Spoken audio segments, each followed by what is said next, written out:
We are at the end of the crossroads because 2025 is around the corner and we leave behind 2024. I gotta say, it's been an excellent year for the channel and a great year for movies. There's been some good movies and some really bad ones, but out of the whole bunch, I have a lot of movies that I love this year, and it's been a difficult process making my top 10 list of 2024. It took me a long time. There's a few hitters that came right for the last minute, and I cannot wait to discuss my list with you guys. So sit back, relax, enjoy the video because this will be the last video of 2024, and I cannot believe this, but what an amazing year for this channel. I mean, starting back in April till now December, I'm surprised I made it this far. I don't mean that as if I was dying. I'm just saying, like, it's so good to be here, still making videos, and I'm just blessed. Like,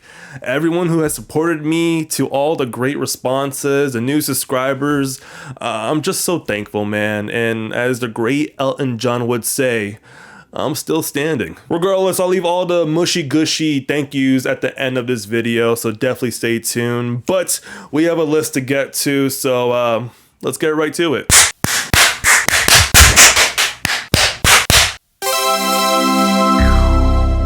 Just a little side note too, I do have some reviews on my channel for the movies that I'm about to mention, and there's a bunch that I don't have videos for, and I do apologize for that, but I'm just gonna simply just give my thoughts on how much I love these movies. Starting with number 10, I do love me a good natural disaster movie, and especially a good summer blockbuster flick, and so when you have those two together, well, we got Twisters. I really enjoyed this new entry of the Twister franchise, a movie that I really adored in the 90s, and the fact that Lee Isaac Chung came on board to make Twisters, it just made it 10 times better, and he delivered a great movie. I love the whole cast in this film, especially Daisy Edgar Jones, who is just becoming a favorite actress of mine, and Glenn Powell, who is still goddamn charming to this day. He just knows how to be a great leading man at the same time. For a natural disaster movie, you got likable characters, tornadoes wrecking havoc, and a killer soundtrack. I mean, that's kind of perfect, right? Like, this is like the perfect formula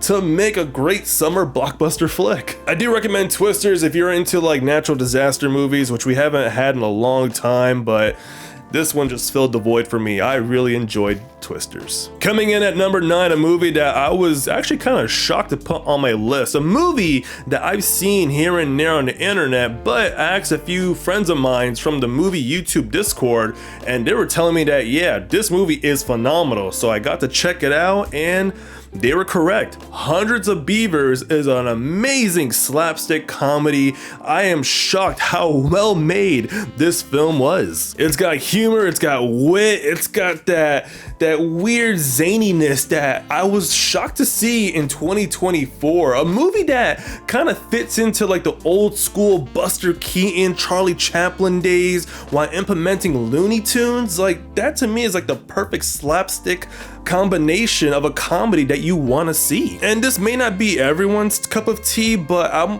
telling you guys, just give this movie a chance. I think it's gonna kind of fill in that void that you were kind of missing when you were watching cartoons as a kid, like Tom and Jerry, the Looney Tunes. Like, something about this movie has those elements, and it just brought me back as a kid. And the fact that this is like a small indie movie, it just looks really good, and I'm kind of mad that I didn't see it in theaters. Like, this is a really good movie to see with a big audience, and I plan on rewatching this with my grandparents very soon because, yeah, this is a fun movie, man. Like, I'm shocked. I do hope the same creatives behind Hundreds of Beavers make another movie just like this because we need more of this. We kind of need these kind of movies in our lives a little bit more often because comedy this year hasn't really been the best in my personal opinion. But listen, Hundreds of Beavers, it's definitely worth your time. Coming in at number 8, and this is where we get into all the cool, gritty horror movies that I enjoyed this year because I will say, horror this year has been really good. Like, there are some phenomenal horror movies on this list. Late Night with the Devil is a worthy movie to watch if you're a big horror fan like myself. So I've been eyeing on this film for quite some time because the premise itself is really interesting. You got a late night talk show host who's trying to bring in some viewers onto his show. So he's like, screw it, we'll do an Exorcist live on TV, and it just goes batshit insane. And this film further proves that David Dalsmanchin is an amazing actor. I think he plays a great talk show host, but at the same time, he conveys that energy of like, I just want to make a good show, so let's just bring the people what they want, but at the same time, like, this is gonna kill my career, so what do I even do here? A lot of paranoia, a lot of scares, and some amazing practical effects that I've been itching to see for quite some time, and that's why Late Night with the Devil is a worthy horror movie onto my list. Coming in at number 7, and we're sticking with horror here, we got Alien Romulus, and I'm surprised that a lot of people don't have this movie on their list, but I gotta give it some flowers here, man, because this was a great sci-fi horror that I've been dying to see on the big screen. So when I heard that Fede Alvarez was directing an Alien movie onto this new franchise that they're developing, this was a no-brainer for me. I had to check it out in theaters, and I'm so glad I did because this was a phenomenal horror sci-fi flick. It's got all the great elements that you want within an Alien movie, whether it's xenomorphs, paranoia, interesting kills, and facehuggers. The movie also has a great cast, but the one true standout has to be David Johnson playing Andy. I mean, he was just phenomenal in Alien Romulus, and I do hope we get to see more Andy in the near future. By the way, the last 10 minutes of this movie was the most frightening shit I've seen all year long. I mean, it is breathtakingly scary. So yeah, Alien Romulus, you deserve to be on the list. Coming in at number 6, and speaking of sci-fi, I love Dune Part 2. This movie should have been higher on my list, but there were so many great movies that came out during the year. I had to put Dune Part 2 somewhere because I really enjoyed the first part, but the second part is equally great, if not better. Denis Villeneuve proves himself to be a great director because I think most of his movies are just some of my favorites of all time, and I'm just so glad that he came back to make Dune Part 2, and I cannot wait to see his third entry onto this franchise. Amazing cinematography, an outstanding score, and Timothée Chalamet just proves himself to be an amazing actor playing Paul Atreides, and just his journey throughout the whole movie was spectacular. And even though at times Zendaya and Javier Bardem do steal the spotlight, I actually enjoyed Austin Butler as Fede Rothman. I forgot how to pronounce that freaking character's name, but it's just a menacing, fierce energy that he brings onto the screen was just terrific. Dune Part 1 is a movie that I could watch any day of the week and not be bored by it, and the fact that Part 2 is just as good as Part 1 just makes it a great double feature that, again, it's 5 hours of my time that I'm gonna dedicate my life to because it's just a perfect sci-fi feature. And if Dune Messiah ends up being amazing, well, the Dune franchise will never ever be touched because it will be told as the greatest sci-fi trilogy of all time. Isra Gaib! Coming in at number 5, a movie that could have been number 1 until I saw some amazing movies afterwards, and that is Challengers. And you're probably thinking, really, Peter? A love story about tennis on your list?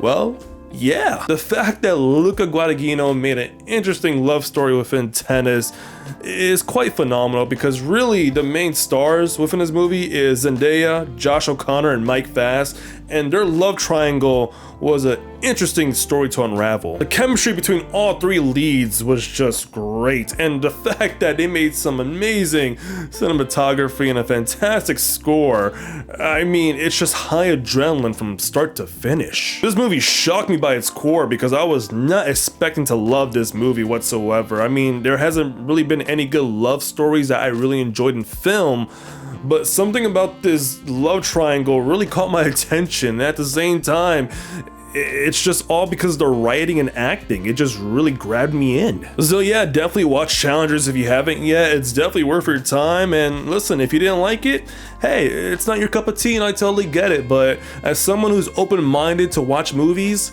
this one caught me off guard and it ended up being my favorite movie of this year. Coming in at number 4, and we're sticking with horror again, and that is The Substance. A movie that I kind of went completely blind because I saw maybe a minute teaser and I thought, you know what, let's give it a shot. I went on a Saturday morning and oh my god, this movie's fucking terrifying. It's not often that we see a body horror movie on screen, but Coraline Forget directed the fuck out of this movie, and it really talks about a lot of interesting topics, especially how people perceive beauty standards. Demi Moore deserves all the love and attention right now because I want her to win every single Best Actress award. She did a phenomenal job in The Substance, and alongside with her, Margaret Qualley is really outstanding. And just some of the imagery and the sound design and just the look of this disgusting blob that we get to see is just fascinating. What a well-made movie that surprisingly works. Also, Dennis Quaid eating shrimp is the most disgusting thing I've seen all year.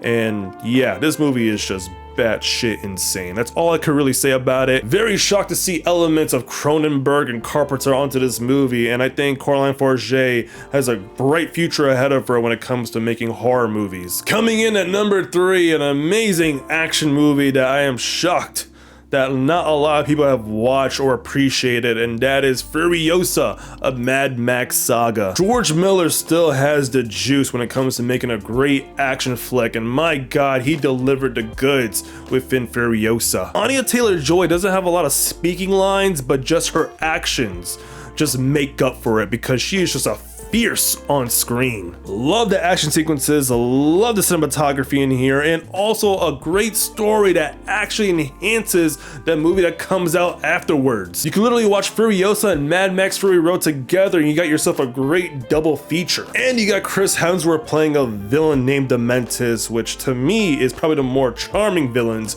of 2024. Ready, steady, go! This character has so many great one-liners that it's just hard to pick and choose which one's my favorite, but again, Furiosa is an amazing action flick that is worth your time watching. Coming in at number 2, a movie that kind of crept up on me last minute because I got to watch it last week, and that is Nosferatu. Robert Eggers is proving himself to be a phenomenal director when it comes to making dark, dreadful movies, creating an atmosphere that feels like a nightmare that comes to life, and his work on Nosferatu is just amazing. I love the look of this movie. It is something that I cannot get off my mind, especially when it comes to just the set designs, the period piece. It feels like you're actually in this world that just feels so dreadful, where a nightmare actually comes to life. I know I mentioned Demi Moore deserving a lot of love during the award season, but Lily Rose Depp just takes it to another level that I think between